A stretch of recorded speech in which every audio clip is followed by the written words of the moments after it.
Hello and welcome to Living Room Chats. I'm Vivian. Please join me and let's have a chat and join me for a cup of tea.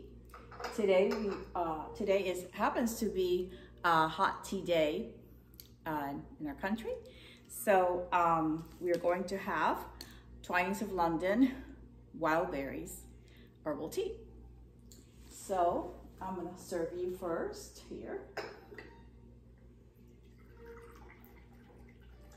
That's for you, for me. Okay. So, happy tea day. Happy hot tea day. Better yet.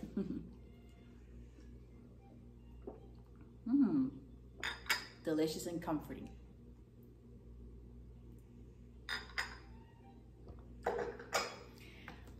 Okay, so today we're going to talk about Cultivating Roses, chapter 7, and that is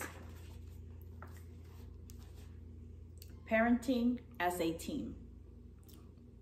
Before I begin, I want to share with you, for those of you that do not know, I've been a widow for years. By God's grace, truly amazing grace, I was able to have raised my two children. The Lord has been good and faithful to us, and He has helped me, provided me great help, as well as I want to honor my mother. She's been my right hand in helping me raise my children. So parenting is not easy, even though, having two parents. So just imagine having only one parent. So I want to give glory to God for having helped me in raising my children. It's one day at a time with God's amazing grace. So thank you. So now I'm going to read from chapter 7, Parenting as a Team. I will counsel you with my eye upon you. Psalm 32:8. Decisions. Parents will always need to make decisions for their children, from the moment the baby is born and thereafter. You and your husband must be a good team and work well together.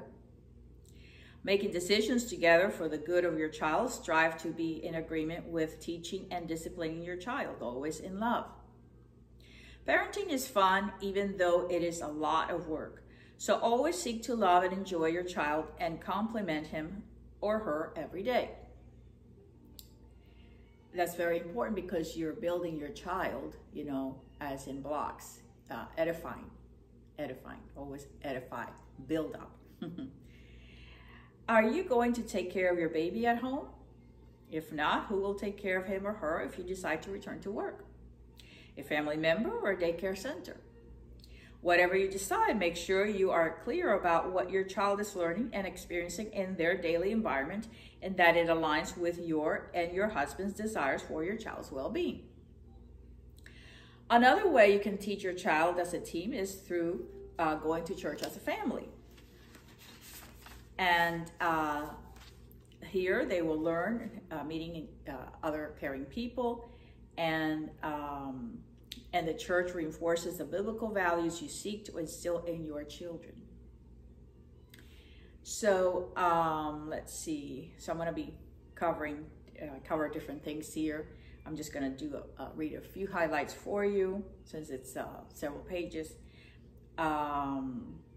Okay, so extracurricular activities are also important to discuss as your child grows and when God reveals more of their skills, needs, and interests.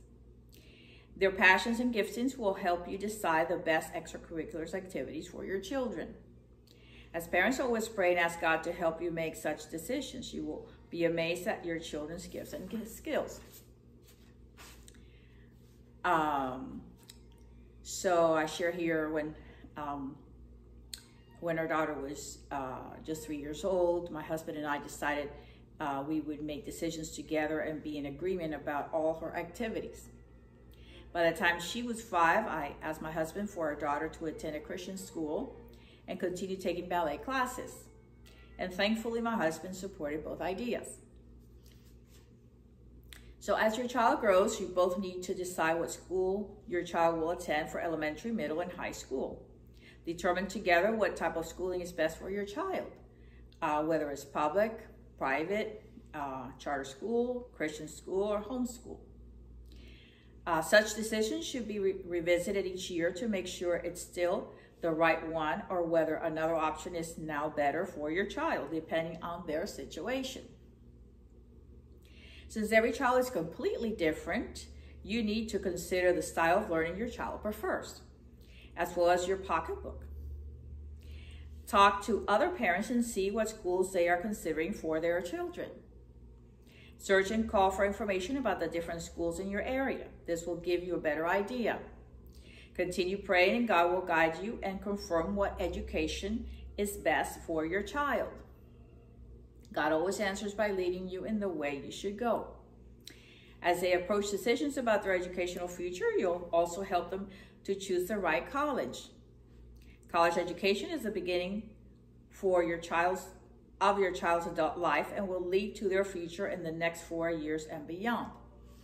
So I share some other things here, and then most parents are concerned about their children's education. When the time comes, you will see how God answers your prayers. God will provide for each of your children differently, as each outcome will uniquely be suited for that child. And so on and so on. And then pray for your children, wrestle with God for them night and day. Charles Spurgeon. So learn to intentionally have your adult conversations with your husband and others privately away from your children. This is so important, parents. Children are always listening, even when they are playing.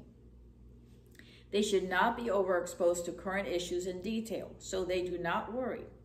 Even though children need to be aware of some current events, they also need to be allowed to be kids, to learn and develop according to their age and enjoy their childhood. Let your kids be kids. I share some things here about a friend who's a school counselor and how she encourages her students. And so try your best to agree together as parents. Some fathers may say, go ask your mother, and the mother may say, go ask your father. Do not allow your children to play one of you against the other. Sometimes that happens. And so, let's see what else we have. So you must learn to know the difference. There are some wonderful dads making a difference out there by helping their wives with house chores in the kitchen, helping to put the kids to bed, and making pancakes from scratch on Saturday mornings for the family. These are now the wow dads indeed, and parenting. This is why parenting is a teamwork. So hope this was helpful, encouraging to you, parents out there, moms, dads. And so Cultivating Roses, Chapter 7, Parenting as a Team. Thank you and have a great day.